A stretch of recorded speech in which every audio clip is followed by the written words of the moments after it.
Oliver Stone, la historia no contada de Estados Unidos. Una nación que continúa año tras año, gastando más dinero en defensa militar que en programas de mejoras sociales, avanza hacia la muerte espiritual.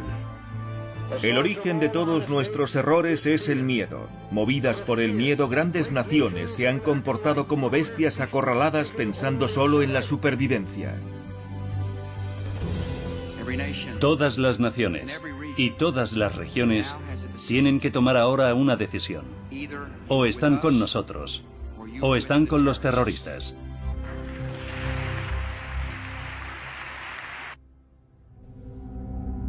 Para la mayoría de los estadounidenses, el 11 de septiembre fue una terrible tragedia. Para George Bush y Dick Cheney también, pero además fue la oportunidad de llevar a cabo los planes que sus aliados neoconservadores llevaban décadas trazando. En un informe del año 2000 del Proyecto para el Nuevo Siglo Americano, llamado Reconstruir las Defensas de América, se decía: el proceso de transformación será probablemente largo, de no producirse un evento catastrófico y catalizador como un nuevo Pearl Harbor.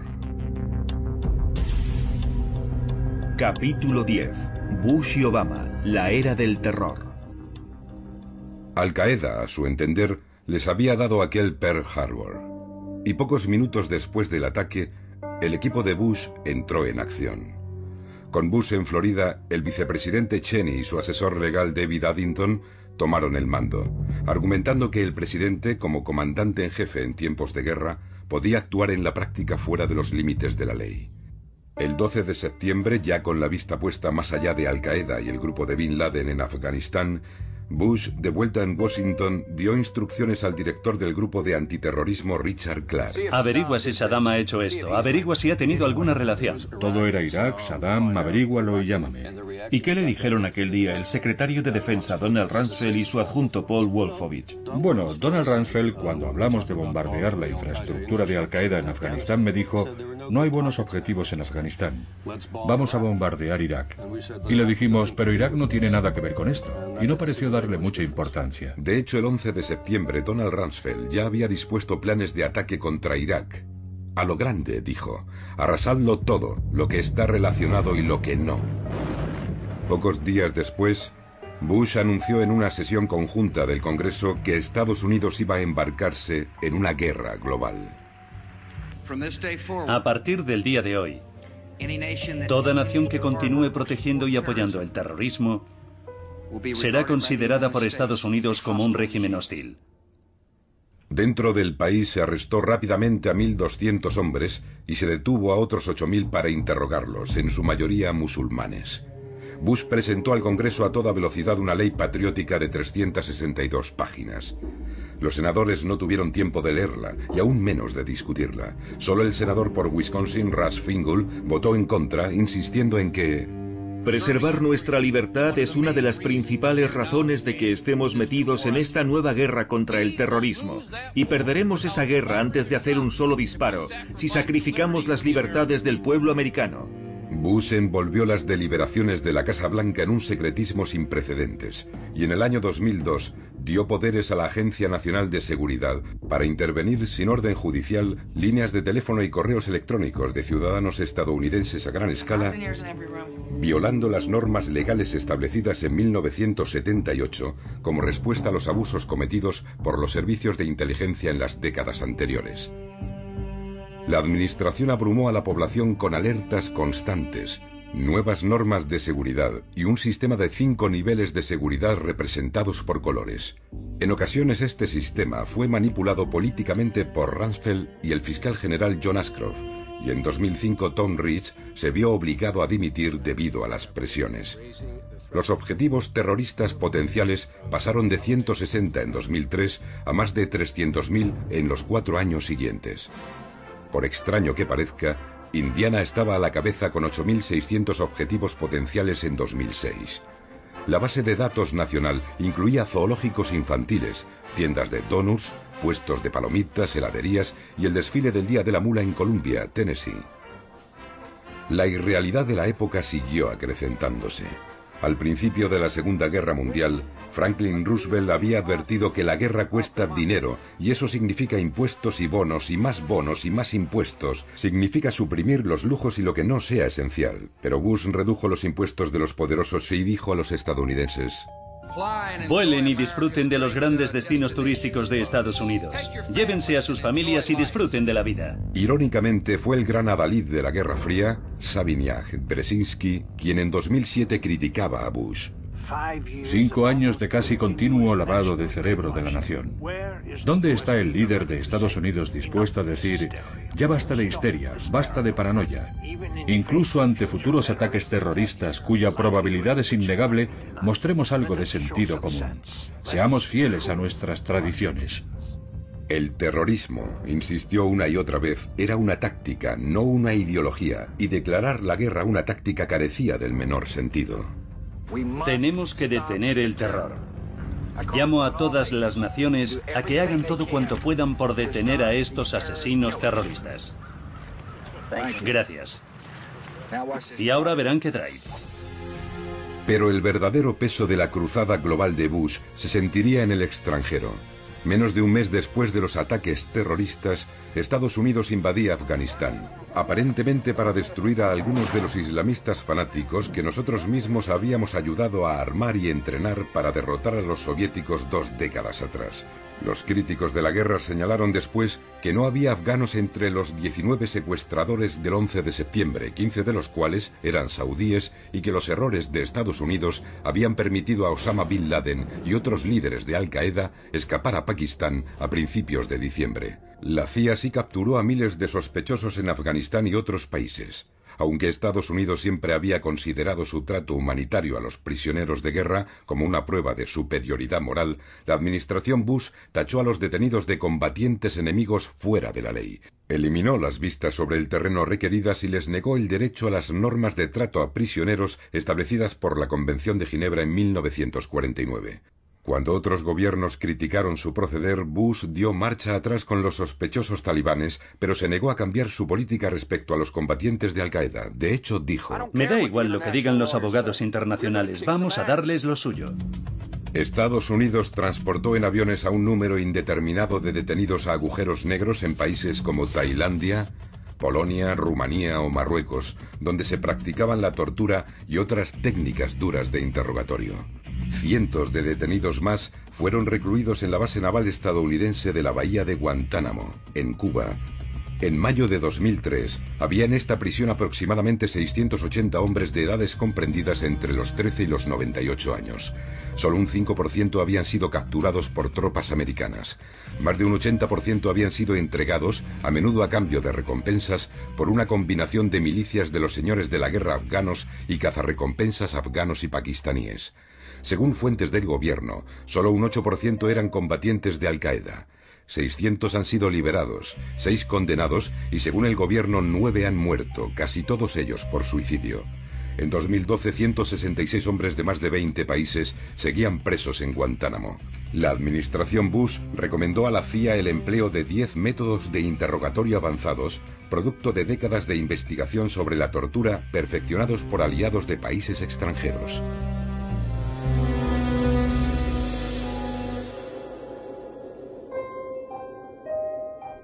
En febrero de 2004, el general de brigada Antonio Taguba informó de que su investigación había revelado numerosos casos de abusos criminales sádicos, patentes y gratuitos en la prisión de Abu Ghraib, en Irak. Ya no hay duda sobre si la administración actual ha cometido crímenes de guerra. Arthur Schlesinger, hijo, antiguo asistente de Kennedy, dijo que esta política de torturas era el desafío más dramáticamente prolongado y radical al Estado de Derecho en la historia de Estados Unidos. Ninguna de nuestras líneas de actuación ha hecho tanto daño a la reputación de Estados Unidos en el mundo. Jamás. Aunque el problema de la seguridad en Afganistán siguió empeorando a lo largo de los 7 años siguientes y la presencia estadounidense pasó de 2.500 a 30.000 soldados, para Bush, Afganistán era una distracción. Él estaba totalmente concentrado en derribar al viejo adversario de su padre, Saddam Hussein. Pruebas obtenidas por fuentes de inteligencia, comunicaciones secretas y declaraciones de personas bajo custodia revelan que Saddam Hussein ayuda y protege a terroristas, incluyendo a miembros de Al-Qaeda. Como habían hecho Bill Casey en los años 80 y Lyndon Johnson en Vietnam, Bush utilizó falsa inteligencia. Es incuestionable que el líder de Irak es un hombre malvado. Después de todo, ha gaseado a su propio pueblo. Sabemos que ha estado desarrollando armas de destrucción masiva. Los inspectores de las Naciones Unidas buscaron por todas partes y visitaron las instalaciones identificadas por la CIA. No encontraron nada, pero Bush insistió en que las ADM estaban allí. El gobierno británico ha sabido que Saddam Hussein buscó recientemente cantidades significativas de uranio en África.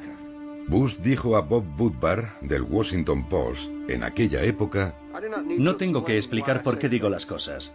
No me parece que le deba a nadie ninguna explicación. Estos eran tiempos extraordinarios. Las palabras adquirían nuevos significados, cumpliendo las profecías de Orwell sobre el doble lenguaje en su novela 1984. Primero roban las palabras y después les roban el significado. Expresiones como eje del mal, guerra contra el terror, cambio de régimen, simulación de ahogamiento, guerra preventiva. Ahora los civiles muertos se llamaban daños colaterales. Los secuestros de la CIA eran ahora rendiciones extraordinarias, y el más patriótico de los conceptos, el de la tierra natal, creció hasta convertirse en una nueva y colosal agencia federal tan laberíntica como el Pentágono.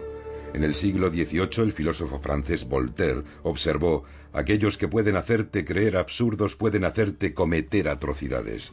El descenso a la irrealidad era vertiginoso.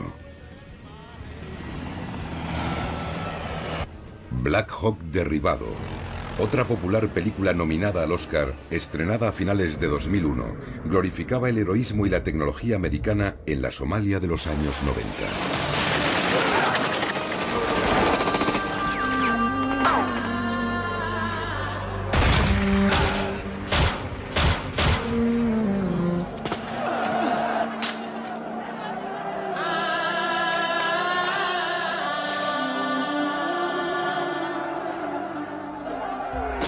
Gracias a la tecnología, los videojuegos cada vez parecían más reales. Y en televisión, concursos de telerrealidad cada vez más rebuscados y extravagantes dominaban los índices de audiencia. Los medios de comunicación batían los tambores de guerra. La cadena MSNBC, propiedad de General Electric, canceló el popular programa de Phil Donahue en horario de máxima audiencia 3 semanas antes de la invasión. La administración temía que el programa dé refugio a las ideas liberales antibelicistas, al mismo tiempo que nuestros adversarios ondean la bandera a la menor oportunidad. ¿Y cómo ondearon la bandera? CNN, Fox y NBC hicieron desfilar por las pantallas a 75 generales y funcionarios retirados, resultando que la mayoría de ellos estaban trabajando para contratistas militares. Desde el Pentágono se les daban listas de argumentos que presentaban a Irak como una amenaza urgente. Grandes diarios y revistas avanzaron el mismo mensaje. Una fuente en la administración Bush dijo que el periodista Ron Suskind representaba a la comunidad basada en la realidad, pero esa ya no es la forma en que funciona el mundo. Ahora somos un imperio y cuando actuamos creamos nuestra propia realidad. Cuando Francia, Alemania y Rusia, así como la mayoría del Consejo de Seguridad de las Naciones Unidas, se negaron a apoyar la posición de Estados Unidos, Bush enfureció y Rumsfeld comentó despectivo: Ustedes piensan en Europa como Alemania y Francia. Yo no, yo creo que esa es la vieja Europa. Las patatas fritas de la cafetería del Congreso fueron rebautizadas como patatas de la libertad, del mismo modo que el chucrut se convirtió en col de la libertad durante la Primera Guerra Mundial.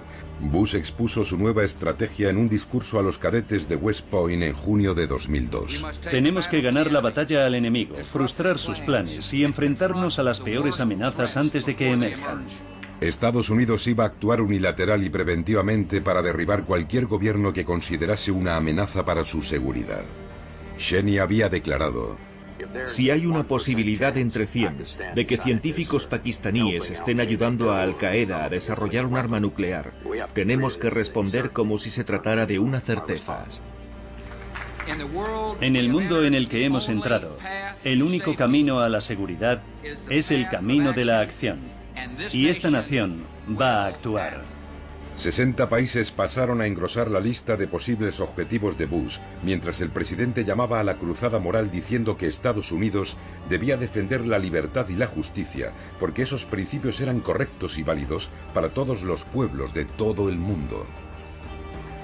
La verdad moral es la misma en todas las culturas, en todos los tiempos y en todos los lugares. Era una atrevida declaración de la excepcionalidad estadounidense. Bruce Bartlett, que sirvió tanto en la administración Reagan como en la de Bush padre, explicaba: Por eso George W. Bush es tan clarividente respecto a Al-Qaeda y el fundamentalismo islámico como enemigos. Los entiende porque es igual que ellos. Cree firmemente que está en una misión de Dios. La fe consiste en creer cosas de las que no hay ninguna prueba empírica. Me siento en calma al saber que la exhortación de la Biblia, hágase tu voluntad, es la guía de la vida.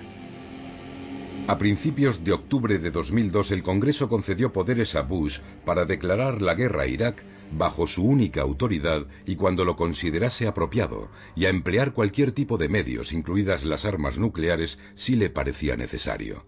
La resolución establecía una conexión directa entre Irak y Al-Qaeda. Entre los que autorizaron esta medida estaban los senadores John Kerry y Hillary Clinton. Ambos lo pagarían caro en la carrera por la presidencia, pero no todos engañaban.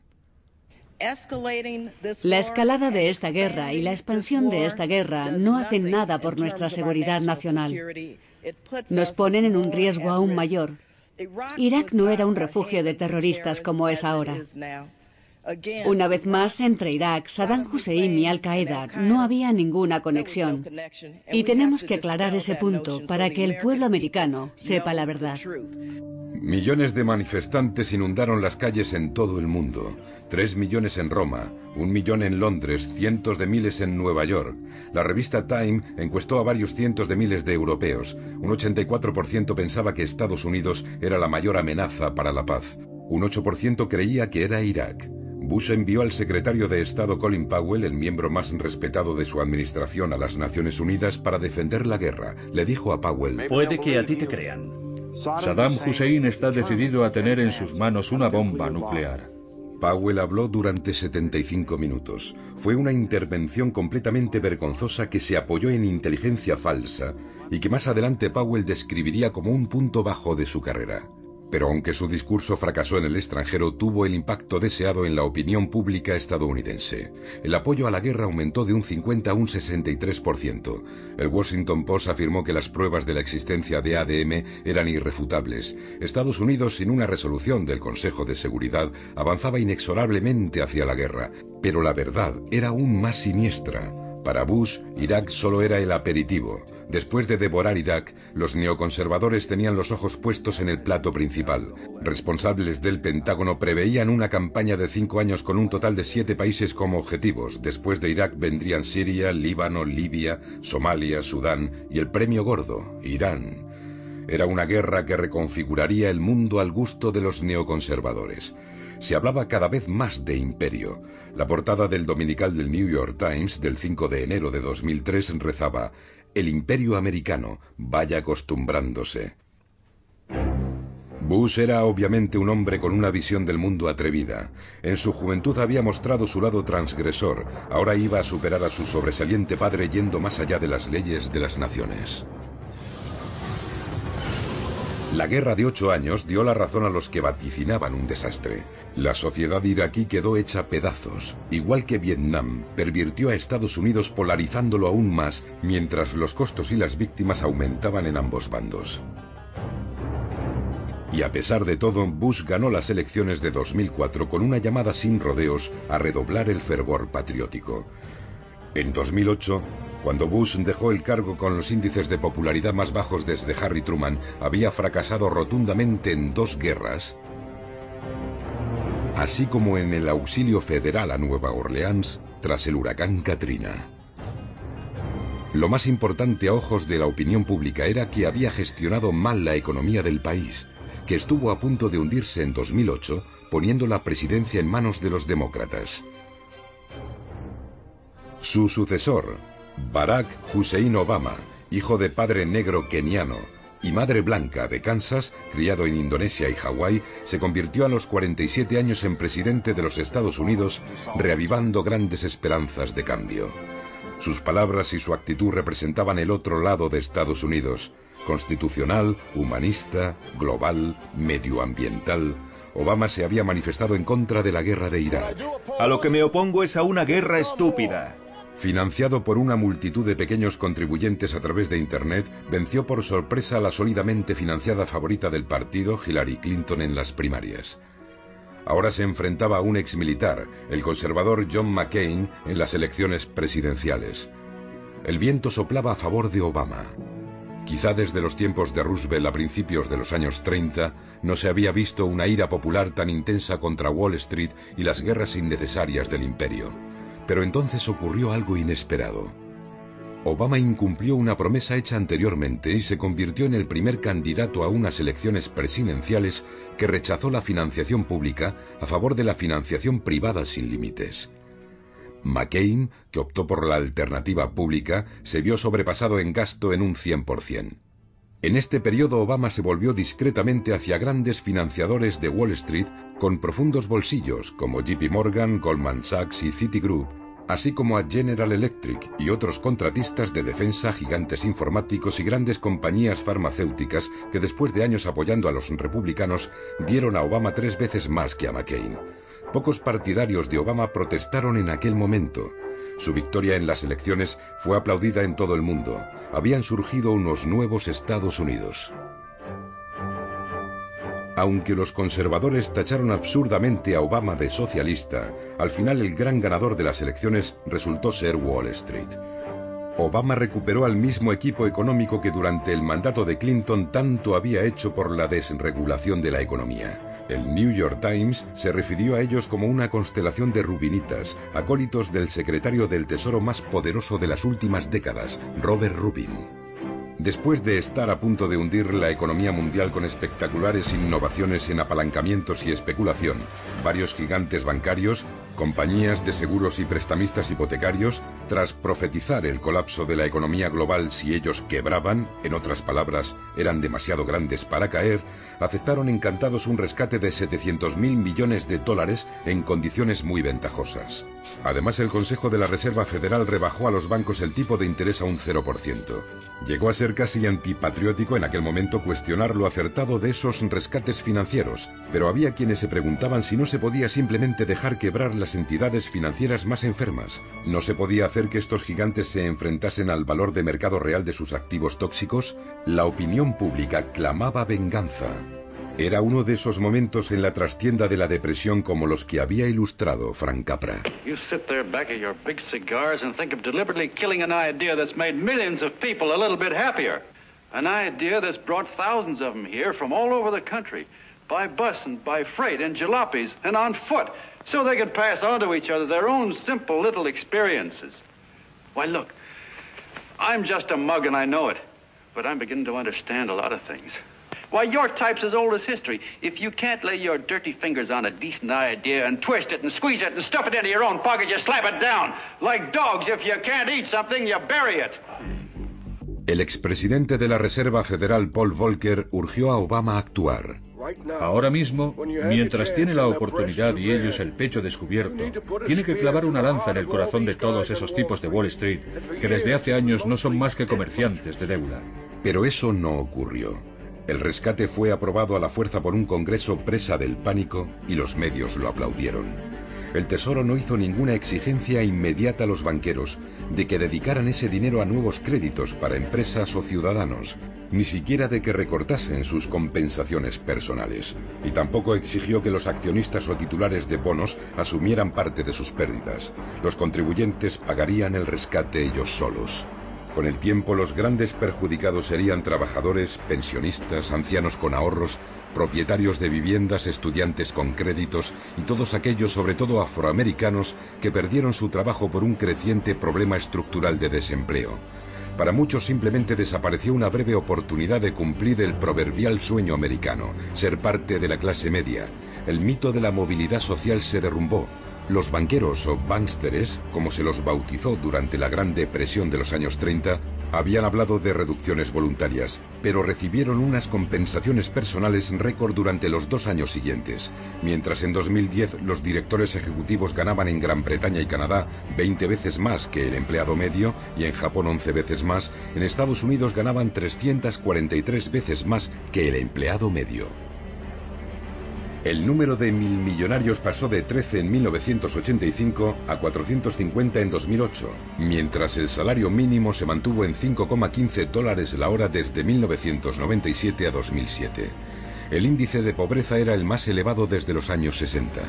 El patrimonio neto de la familia estadounidense media cayó casi un 40%, de $126.000 en 2007 a $77.000 en 2010.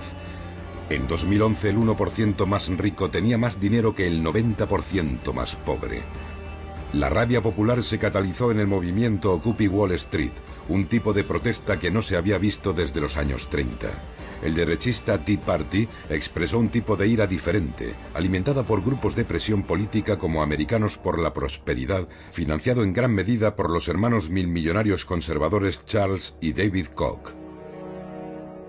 El aturdido pueblo estadounidense, sin saber a quién culpar por la persistente penuria económica, concedió una victoria arrolladora a los republicanos en las elecciones legislativas de 2010, pero en Washington, cada vez más paralizado, reinaba la confusión. Obama, que había llegado a la presidencia en medio de la euforia, ahora caminaba por la cuerda floja, evitando errores fatales, pero incapaz de traer esperanza o cambio. Durante la campaña de 2008, el profesor de Derecho Constitucional había prometido que la transparencia y el Estado de Derecho serían las piedras de toque de su presidencia. Sin embargo, ya como presidente, no renunció a los poderes extraordinarios usurpados por la administración Bush, mientras una población pasiva seguía consintiendo que la desnudaran en los controles de los aeropuertos, que intervinieran sus comunicaciones y que la hicieran pagar nuevos y desmesurados programas de seguridad. Políticamente no tenía sentido para Obama suavizar este estado de seguridad reforzada, ya que un solo incidente terrorista provocaría sin duda una histeria mediática redoblada y una tormenta de recriminaciones republicanas que podía costarle la presidencia. Y en medio de todo lo que le está viniendo, ¿no piensa que quizá un mandato es suficiente? Lo único que tengo claro es que prefiero ser un muy buen presidente de un solo mandato que un presidente mediocre de 2. Pero en lugar de luchar por la transparencia, Obama se convirtió en un gestor mucho más eficaz del Estado de Seguridad Nacional. Como Bush, invocó repetidas veces el secreto de Estado en procesos legales relacionados con torturas, rendiciones extraordinarias y vigilancias ilegales de la Agencia de Seguridad Nacional. Bloqueó el habeas corpus para los combatientes enemigos, mantuvo las comisiones militares y autorizó, sin seguir el proceso requerido, el asesinato en Yemen de un ciudadano estadounidense acusado de tener conexiones con Al-Qaeda. Obama desconcertó a los grupos de derechos civiles cuando impulsó las investigaciones de la era Bush al siguiente nivel y empezó a perseguir a denunciantes de irregularidades del gobierno y periodistas amparándose en la ley de espionaje de la Primera Guerra Mundial. Solo se había aplicado en 3 casos en 92 años. Obama inició 6 casos de dudosa justificación en los que la mayoría de los acusados alegaron que habían expuesto actividades ilegales en el gobierno. El caso más conocido fue el de Bradley Manning, un analista de inteligencia del ejército en Irak que filtró más de 260.000 cables diplomáticos e informes de guerra clasificados, así como vídeos que distribuyó Wikileaks, una organización sin ánimo de lucro de denuncia de prácticas ilegales. Estas revelaciones de crímenes de guerra estadounidenses en Irak y Afganistán y del apoyo americano a regímenes dictatoriales de la región resultó ser un catalizador significativo para los levantamientos de la primavera árabe en Egipto, Túnez, Yemen, Libia y Bahrein. Pero la administración Obama ha limitado gravemente la operatividad de Wikileaks y amenaza con procesar a su cofundador. Estas acciones son un claro mensaje a todos los que piensan en denunciar ilegalidades. Comete crímenes de guerra como Bush o Cheney y no te pasará nada. Expónlos y puedes perder tu carrera, hacer frente a elevadas multas o, como Manning, pudrirte en la cárcel. Uno de los principales defensores de las nuevas normas de conducta, Jack Goldsmith, exdirector de la Oficina de Asuntos Legales de Bush, tranquilizó a Cheney y otros conservadores inquietos en un artículo en el que decía que Obama era como Nixon cuando fue a China. Los cambios que ha hecho están destinados a fortalecer el programa de Bush a largo plazo.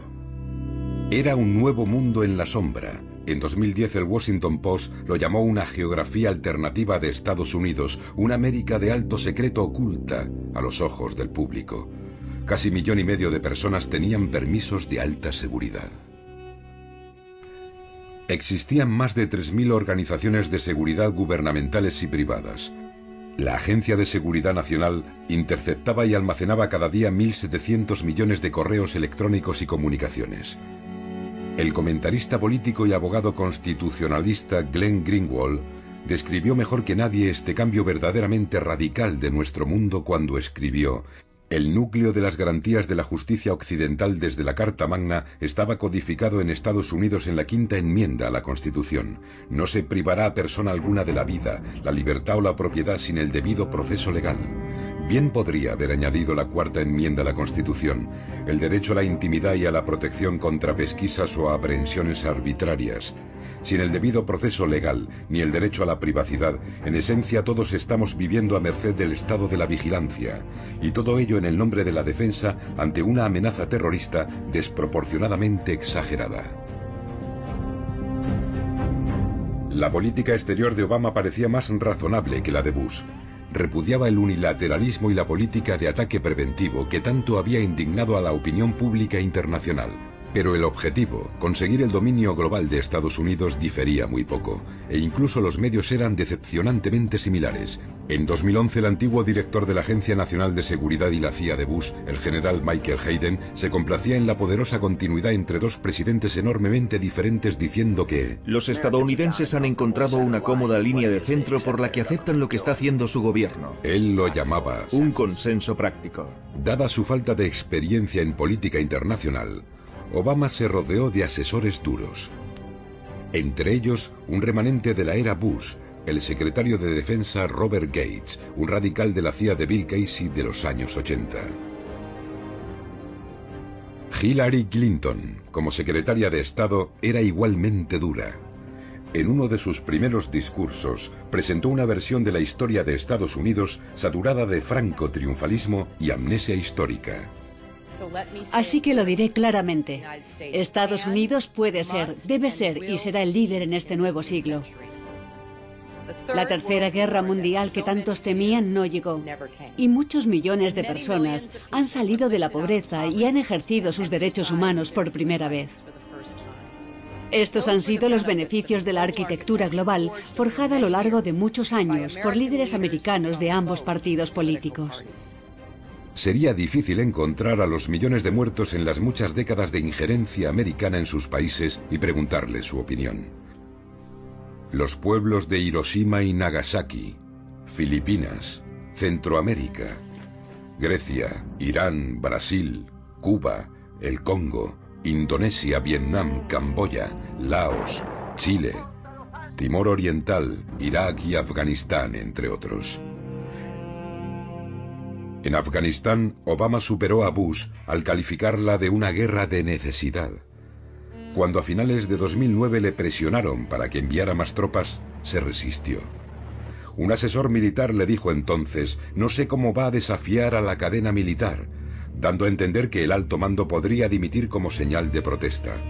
El director de la CIA, Leon Panetta, le dijo: ningún presidente democrático puede ir en contra del Consejo Militar, especialmente si lo ha pedido, así que hágalo, le aconsejó. Haga lo que dicen. Cuando hubo que tomar la decisión, Obama no mostró el valor de John Kennedy. En diciembre anunció el envío de 30.000 soldados más, llegando casi a un total de 100.000. Más o menos el mismo volumen de tropas que habían desplegado los soviéticos en su desastrosa invasión de Afganistán. Anunció el nuevo envío de tropas en West Point y recordó a los cadetes que Estados Unidos había invadido Afganistán porque había ofrecido protección a Al Qaeda. Pero olvidó mencionar que la mayor parte de los preparativos del 11 de septiembre no se habían realizado en Afganistán, sino en pisos en Alemania y España, y en academias de vuelo en Estados Unidos. Y también que solo quedaban en Afganistán entre 50 y 100 de los 300 mandos intermedios de Al-Qaeda, la mayoría de los cuales se había refugiado en Pakistán, un aliado. Que el presidente que estaba manteniendo 2 guerras recibiese el Premio Nobel de la Paz el mismo mes fue como mínimo surrealista. Pero cuando el mundo oyó la defensa que hizo Obama del unilateralismo americano y la intervención preventiva, el valor del premio se devaluó como cuando lo recibió Kissinger 36 años atrás. Creo que los Estados Unidos de América deben seguir siendo el portaestandarte de la conducta en la guerra. Eso es lo que nos hace diferentes de aquellos que combatimos. Obama temía acabar empantanado en Afganistán como le había ocurrido a Johnson en Vietnam. Lo que necesitaban los atrasados, paupérrimos y mayoritariamente analfabetos afganos era ayuda económica, educación y reforma social. Estados Unidos gastó $110.000 millones en programas militares en 2011, pero solo 2.000 millones en desarrollo sostenible. Con la avalancha de dólares, inundándolo todo, como en Vietnam, la corrupción alcanzó proporciones épicas.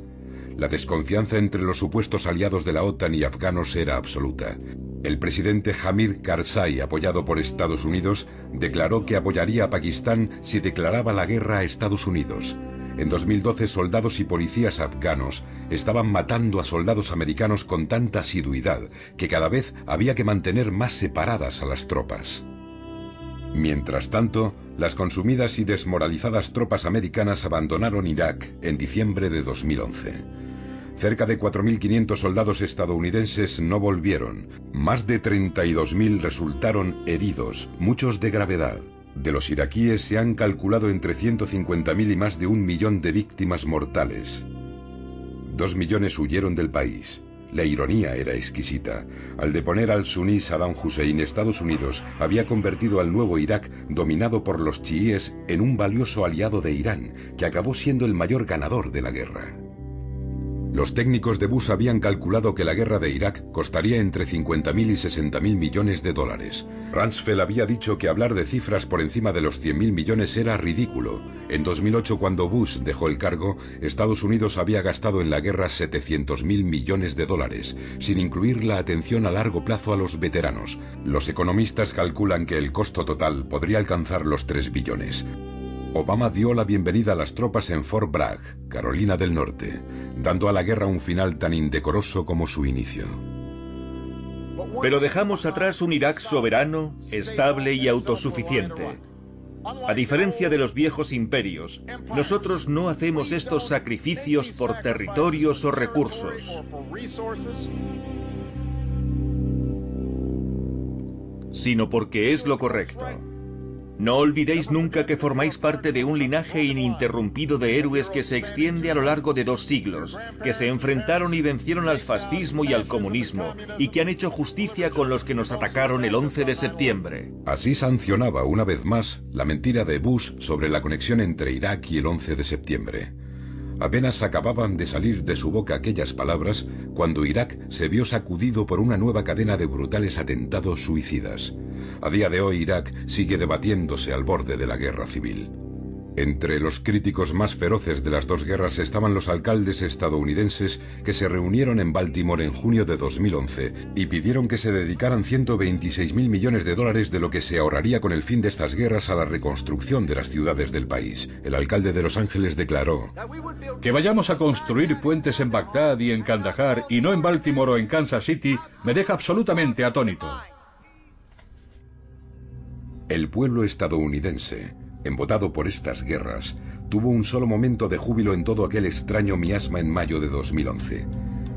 En una audaz operación nocturna fuera de nuestras fronteras, fuerzas especiales de la Marina mataron a Osama Bin Laden, que vivía cómodamente a la sombra de la principal academia militar de Pakistán.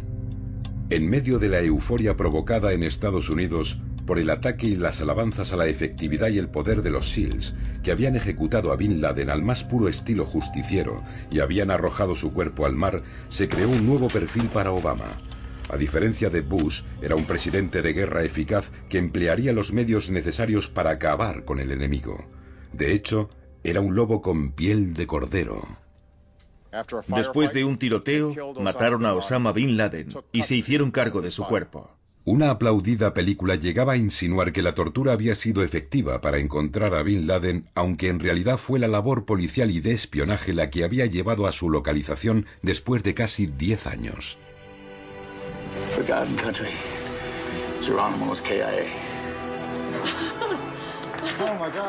A pesar de todo, la capacidad de Estados Unidos para la autocomplacencia había vuelto a florecer. Y nadie se molestó en discutir por qué no se había traído a Bin Laden herido para encarcelarlo y procesarlo, como Estados Unidos había hecho en Nuremberg, donde los responsables nazis fueron desenmascarados y desmitificados. Pero un juicio era lo que menos deseaba la mayoría de los americanos. Quien acepta la tortura puede tolerar a los justicieros. Pero ¿quién fue el verdadero vencedor en todo esto? Tras un gasto estimado de billones de dólares en 2 guerras, cientos de miles de muertos en todo el mundo y una interminable guerra contra el terror, la pérdida de libertades civiles y de la confianza en la presidencia y el casi colapso de la estructura económica del imperio, un observador neutral diría, en el mejor de los casos, que Estados Unidos había obtenido una victoria pírrica en la que las pérdidas habían quitado todo valor a lo ganado. Bin Laden, con su visión retorcida de un nuevo califato, estaba muerto, pero había conseguido mucho más de lo que jamás soñó. Había provocado al mayor y más poderoso imperio de la historia a revelar lo peor de su naturaleza. Y como el mago de Oz, ahora no parecía tan todopoderoso.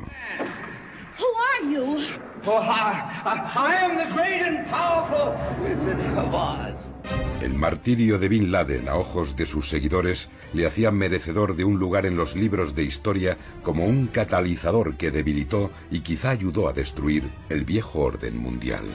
Algunos lo llamarán el Aníbal o el Atila del Imperio Romano, el Robespierre del viejo orden francés, Lenin para la Rusia zarista, incluso un moderno Hitler para el Imperio Británico que se hundió tras su muerte. Bin Laden ya no existía, pero ¿qué iba a hacer ahora Estados Unidos? Aún atormentado por sus demonios, volvió la vista hacia China como una nueva amenaza y siguió tratando a Rusia como si siguiera siéndolo, además de mantener a Irán, Corea del Norte y Venezuela como amenazas regionales.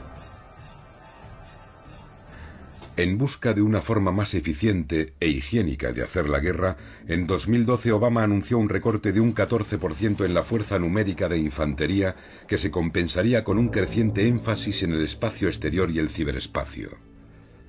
Utilizado por primera vez como aviones espía en Vietnam, el dron, ahora equipado con misiles, se estaba convirtiendo en el nuevo rostro de la guerra y en el arma preferida de Obama, que empezó a seleccionar personalmente a los que entraban en la lista de ejecuciones. Hasta el 11 de septiembre, Estados Unidos se había opuesto a las muertes selectivas extrajudiciales por parte de otras naciones y había condenado, por ejemplo, los ataques de Israel contra palestinos. Pero en 2012 la Fuerza Aérea y la CIA estaban desplegando una flota de 7.000 drones que operaban sobre todo en Afganistán, Irak y Pakistán. En 2009 Obama extendió su uso a Yemen, donde había menos de 300 militantes islamistas. A mediados de 2012 se habían convertido en más de 1.000, mientras los constantes ataques de drones estadounidenses enfurecían cada vez más a los yemeníes. En 2012 Obama añadió a la lista de los drones a los partidarios de Gaddafi en Libia y a los rebeldes islámicos de Filipinas y Somalia. Las repercusiones de esta nueva forma de guerra aún están por ver. El número de víctimas civiles de estos ataques son ferozmente discutidos entre el gobierno y varias organizaciones de defensa de los derechos humanos. Cuando el juez preguntó al terrorista de Times Square nacido en Pakistán si no le importaba que pudieran morir mujeres y niños inocentes, respondió que los drones de Estados Unidos estaban matando asiduamente a mujeres y niños en Afganistán y Pakistán.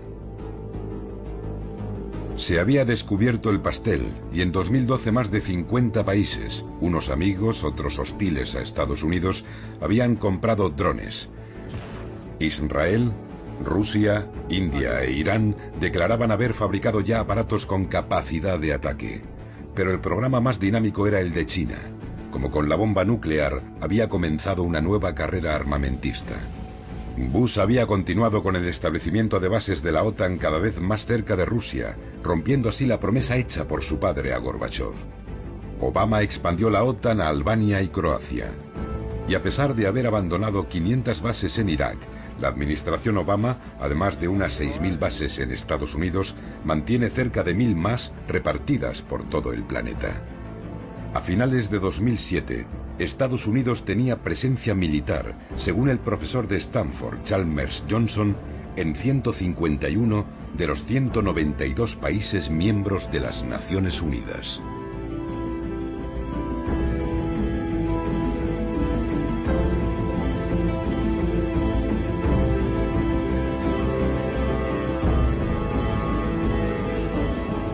En 2008 se estableció AFRICOM, con base en Alemania, como un sexto mando responsable de extender la presencia militar estadounidense en África.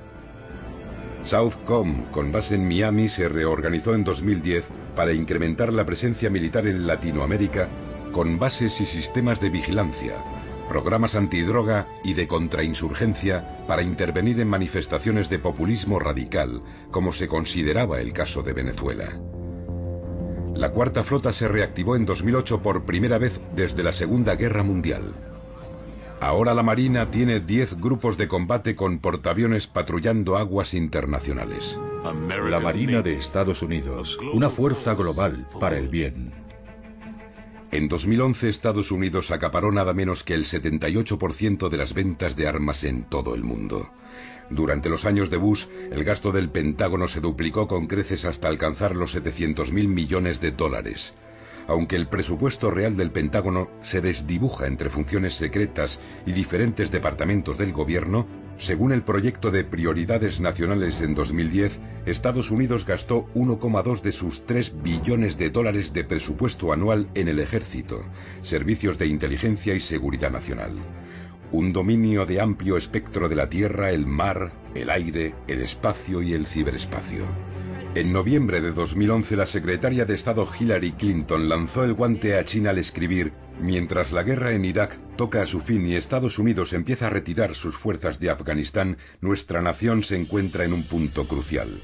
Cuando hablaba del siglo pacífico de Estados Unidos, se refería a un aumento sustancial de la presencia militar en la región Asia-Pacífico para contener a China. Desde las guerras del opio en el siglo XIX, China fue humillada una y otra vez por enemigos superiores. Gran Bretaña, Japón, Rusia, pero rechazó a Estados Unidos en Corea a principios de los años 50. China es una nación orgullosa y la segunda economía del mundo, un híbrido en parte estatal y en parte capitalista que ha sustituido a Estados Unidos como principal socio comercial en Asia. Pero en 1996, los líderes de Estados Unidos volvieron a humillar a los líderes chinos al amenazarlos con sus misiles nucleares durante un nuevo enfrentamiento por Taiwán. Con grandes intereses económicos y vías marítimas que proteger, China acometió la modernización de su ejército. En 2012 el Pentágono calculaba que el gasto militar de China ascendía a 160.000 millones de dólares, pero dada la opacidad del sistema chino, su presupuesto real se desconoce a día de hoy. Aunque solo tiene una base en el extranjero, su posición inflexible respecto a islas y territorios en disputa ricos en petróleo, gas y minerales en los mares del este y sur de China han llevado a un aumento de las tensiones con sus vecinos regionales. En el interior, su gobierno, comunista solo en el nombre, sigue manteniendo el inmovilismo político, decidido a imponer la modernización a toda costa y también a aplastar brutalmente cualquier tipo de disentimiento cada vez que se cuestiona su régimen unipartidista. Las democracias occidentales, mientras siguen comerciando con China, han condenado estas políticas en vano. Pero lo más preocupante es que China ha vuelto a atraer la ira de los radicales americanos antichinos, cuya animosidad se remonta a la era McCarthy. Se está fraguando un nuevo enfrentamiento. Estados Unidos ha vuelto a Asia en busca de nuevas alianzas.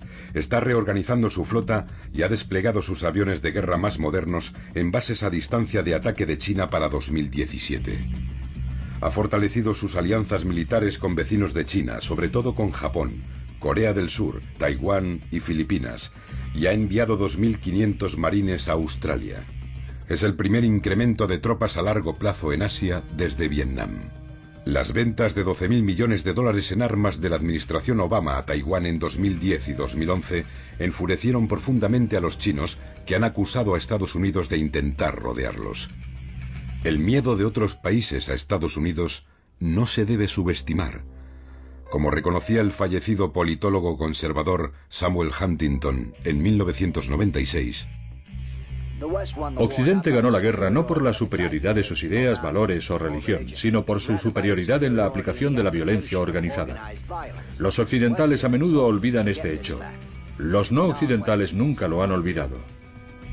Los expertos en China progresistas temen que Estados Unidos esté empleando una vez más el guión de Truman de 1946 con la Unión Soviética en un intento de contener a China. Y se da una vez más la misma situación de revulsión occidental ante la política interna de China. Pero esta vez, con $1 billón en bonos del Tesoro estadounidense en su poder, los chinos podrían poner en peligro la economía americana como los soviéticos nunca pudieron. El historiador Alfred McCoy expuso lo que realmente estaba en juego cuando escribió: para 2020, el Pentágono espera estar patrullando todo el planeta continua e incansablemente mediante un escudo espacial de 3 capas que alcanzaría desde la estratosfera a la exosfera y que operaría con drones armados con misiles ágiles.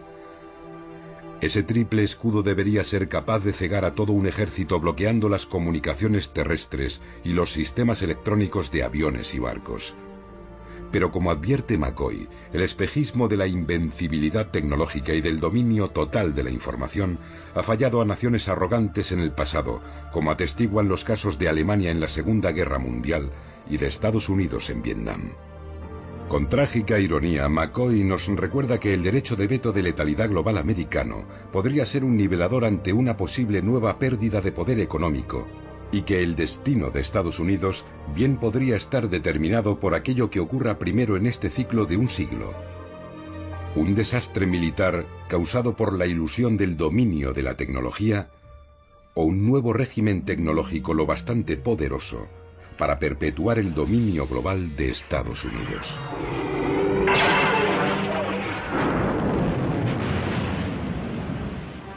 Pero como muestra la popular serie de películas de la Guerra de las Galaxias, una nación que domine el mundo con su tecnología no tardará en convertirse en una tiranía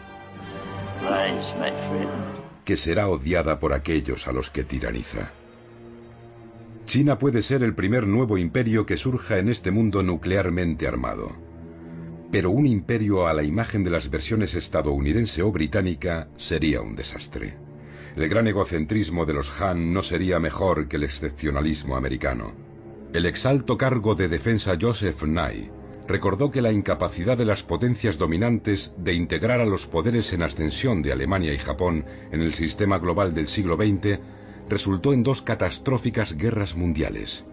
Henry Wallace se preguntaba: si Estados Unidos trataba a los soviéticos tan mal cuando era superior económica y militarmente, ¿cómo tratarían los soviéticos a Estados Unidos si alguna vez la situación se invertía? Eso no ocurrió, pero estaba convencido de que en esta carrera hacia el abismo no habría ganador.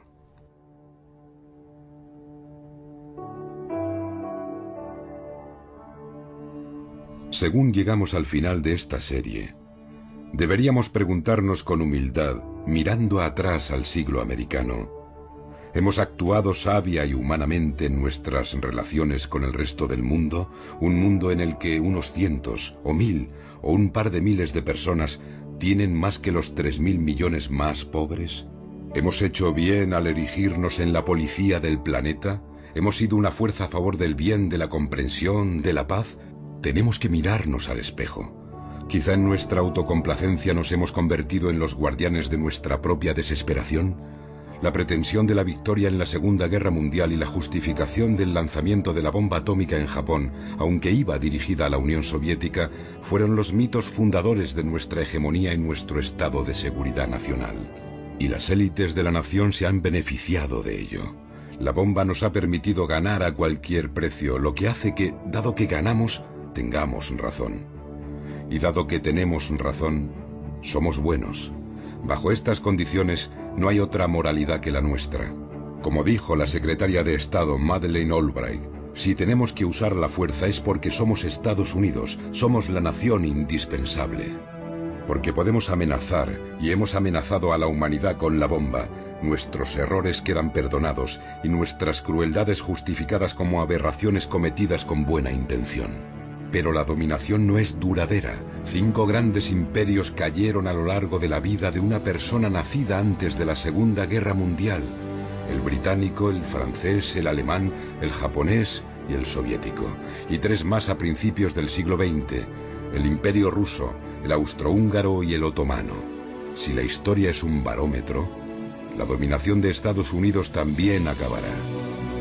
Tuvimos el buen criterio de evitar convertirnos en un imperio colonial, y la mayoría de los estadounidenses negaría tener cualquier tipo de pretensión imperial.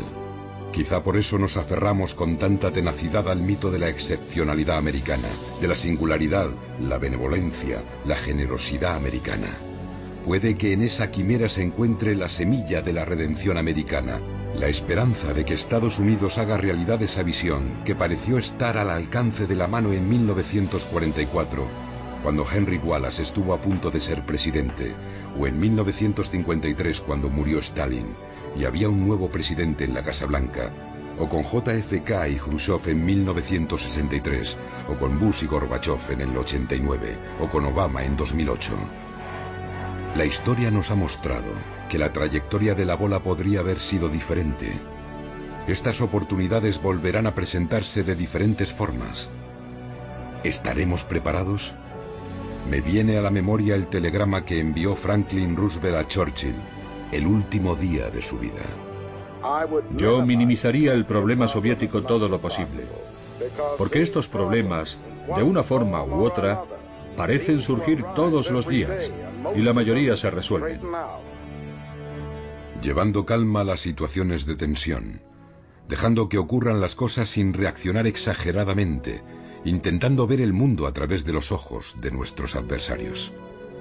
Este camino pasa por comprender las necesidades de otros países con verdadera empatía y compasión, por confiar en la voluntad colectiva de este planeta de sobrevivir al próximo periodo y acabar con las amenazas de aniquilación nuclear y calentamiento global. ¿No podemos renunciar a nuestra excepcionalidad y nuestra arrogancia? ¿No podemos dejar de hablar ya de nuestro poder? ¿Podemos dejar de pedir a Dios que bendiga a América por encima de las demás naciones? Los intransigentes y los nacionalistas se opondrán, pero el suyo ha demostrado no ser el camino. Una joven me dijo en los años 70, tenemos que feminizar el planeta. Entonces me pareció extraño, pero ahora comprendo que hay poder en el amor, verdadero poder en el verdadero amor. Busquemos la forma de volver a respetar la ley, no la de la selva, sino la ley de la civilización, por la que al principio nos unimos y dejamos a un lado nuestras diferencias para proteger las cosas que importan. Heródoto escribió en el siglo V a.C., la primera historia se escribió con la esperanza de evitar que se pierda el recuerdo de lo que los hombres han sido. Y por esa razón la historia de la humanidad no es solo una historia de sangre y muerte, sino también de honor, triunfo, bondad, recuerdo y civilización. Hay un camino para avanzar, recordar el pasado. Y desde ahí podremos emprender paso a paso, como un bebé, el camino hacia las estrellas. Porque en última instancia, nuestro vínculo común más básico es que todos habitamos este pequeño planeta. Todos respiramos el mismo aire. Todos pensamos en el futuro de nuestros hijos. Y todos somos mortales.